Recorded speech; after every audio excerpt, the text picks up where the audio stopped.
আমরা সিলেট থেকে শ্রীমঙ্গল যাচ্ছিলাম, মানে মৌলভীবাজার যাওয়ার পথে আমরা জোহরের নামাজের জন্য একটা মসজিদে দাঁড়াইছি।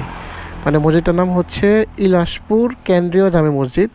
মসজিদটা খুবই সুন্দর, এখানে সুন্দর সুন্দর কথা লেখা আছে, হাদিসের ছোট ছোট মানে কথাগুলো, সুন্দর সুন্দর কথাগুলো লেখা আছে। তারপর ওই যে মুনাফিকের আলামত 4টি, তারপর হচ্ছে মসজিদের আদব, তারপর হচ্ছে মানে সুন্দর সুন্দর কথা লেখা আছে। এবং এটার অজুখানাটা আপনাদেরকে একটু দেখাই, চলেন। এখানে অজুখানার মধ্যে গিজার লাগানো আছে, ওই যে মাশাল্লাহ। মানে মানুষ যেন শীতের সকালেও যেন ফজরের নামাজটা মসজিদে এসে ঠান্ডা পানি দিয়ে যেন অজুটা না করতে হয়, সেই জন্য এখানে গিজারের ব্যবস্থা করা আছে।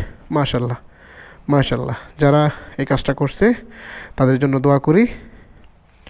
যে ব্যক্তি কোনো মুসলমানের দোষ গোপন করিয়া রাখে, আল্লাহ তাআলা দুনিয়া ও আখেরাতে তাহার দোষ গোপন করিয়া রাখিবেন। আগে আমি আরও একটা মসজিদে দাঁড়াইছি, সেখানে মসজিদের বারান্দা খোলা নাই, তালা মারা। এরকম একটা স্পেস রাখা প্রত্যেকটা মসজিদে আমি মনে করি জরুরি। পানির ব্যবস্থা, তারপর হচ্ছে ওয়াশরুম। আর এখানে আরও সুন্দর একটা জিনিস, সেটা হচ্ছে ইমাম সাহেবের কক্ষ, এবং নিচে নাম্বার দেওয়া আছে। তারপর হচ্ছে মুয়াজ্জিন সাহেবের কক্ষ, নিচে নাম্বার দেওয়া আছে, যে কোনো প্রয়োজনে ওনাদের সাথে যোগাযোগ করা যায়। মানে সুন্দর একটা বাসার মতো করে দিছে মসজিদ কর্তৃপক্ষ, জিনিসটা খুব ভালো লাগছে মাশাল্লাহ। মসজিদটার নাম হচ্ছে ইলাসপুর কেন্দ্রীয় জামে মসজিদ। আর পাশে একটা পুকুরও আছে,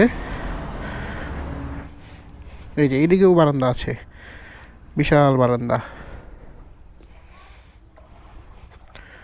চাইলে এই পুকুরেও উজু করা যাবে। যাই হোক, এখন আমি উজু করে আসছি, শহীদ ভাই নামাজ পড়তেছে। নামাজের পর আমরা আমাদের পরের গন্তব্য মৌলভীবাজার উদ্দেশ্যে রওনা হয়ে যাবো ইনশাআল্লাহ।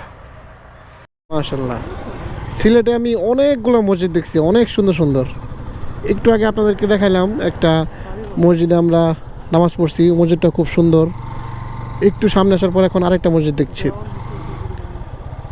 আসিয়া খানম চৌধুরী ভবন।